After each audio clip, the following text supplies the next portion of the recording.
50,000 seat stadiums. Now, of course, that's usually reserved for a rock concert, not a political rally. But I got to tell you something. He is now a rock star. We're talking about Donald Trump. And try telling investors right now to stay calm. Wow, wait till you see these. It was going to be 500 people, and the room held about 1,000, and they heard that we were there. And within about 2 minutes, that room wasn't big enough. So they went to a room that held 2,000 people, and they heard that wasn't big enough. And now they went to the convention center, and they heard that wasn't big enough. They're going to end up being 30 to 40,000 people in Alabama. So, hey, move over, Leonard Skinner. Donald Trump is coming to town. That's right, a huge crowd in Alabama. We're talking about a football stadium. To Lee Carter, who says, dismiss the Donald at your own risk. I love the way he sets it up, Lee. Okay, we start with a little bit of banquet room, and then we go higher and higher. Of course, the rock star treatment, this big stadium, a 50,000-seat stadium. I think that's how his candidacy has sort of started out. Everybody's like, is it a joke? It's gaining traction every single day. I think it's really important to understand 80% of Americans don't believe that any politician has their best interests at heart or is representing their interests. Donald Trump is speaking to those frustrations. He is speaking to them, but we've heard this for a long time. We always say throw the bums out. That's been our mantra for a long time. And what happens every single election? We re-elect our bum. So we do have this little, at the end of the last second, we do kind of gravitate towards some politician because we never throw out the ones that we like or that are bringing us the bacon. Donald Trump is talking about doing some serious things. He's making a lot of promises. What the professionals are saying, people who do this kind of prognostication all the time, is that he is peaked. There's no way he goes beyond this once the details come out.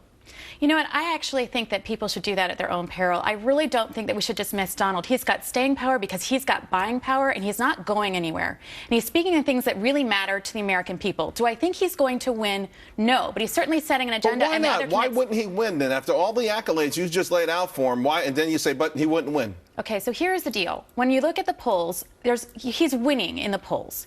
But for every one person that likes him, 2 to 3 people hate him.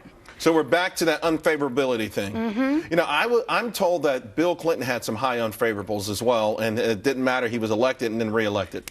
You know, look, I think what could happen here, if Trump has to go third party, things are going to get split up. He can't really make the long race. Can he surge? Absolutely. It's too soon to tell, but I can't imagine when there's nothing left between us and the ballot box that people are going to select him. Why not? I just don't get it, though. I mean, people like him, and to your point, he's resonating with folks. We've gone with the politicians, both sides of the aisle. We've got $18 trillion in debt. Our paychecks have gone down, and there's a sense of hopelessness in the country. Why wouldn't people gravitate to him? You know, I look at this midterm election, and a lot of people, I remember when Joni Ernst announced her candidacy, and she had the whole gimmicky commercial. People said she'll never win. It's funny. Ha ha. Hey, I don't know. Why do we write them off so quickly? I'm not ready to write him off because authenticity really, really matters. But what I'm looking at right now as a communication strategist, I look at his message as really negative. It's very angry. I think what that means is that there's room for somebody to come in and paint a picture of a better America that's not filled with rhetoric, that is absolutely authentic, that people will respond to more favorably than they would to Trump. I don't know who that's going to be right now. The key word is authentic, right? I think a lot of these professional politicians, they feel like they're reading talking points every single time. And one thing that you would have to agree with Donald Trump is they don't give out that energy. At least I don't see that. I don't feel the electricity, sincerity perhaps, but an authentic electricity that will get us up and moving out of our seats. I don't feel that just yet. I don't feel that from anybody else. I think the closest we have to it is Fiorina.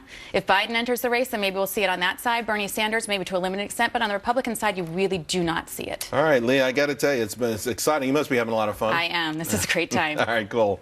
Hey, stocks, to say they were tanking would be an understatement. Take a look at that board. The big question now, though, of course, is should you be worried?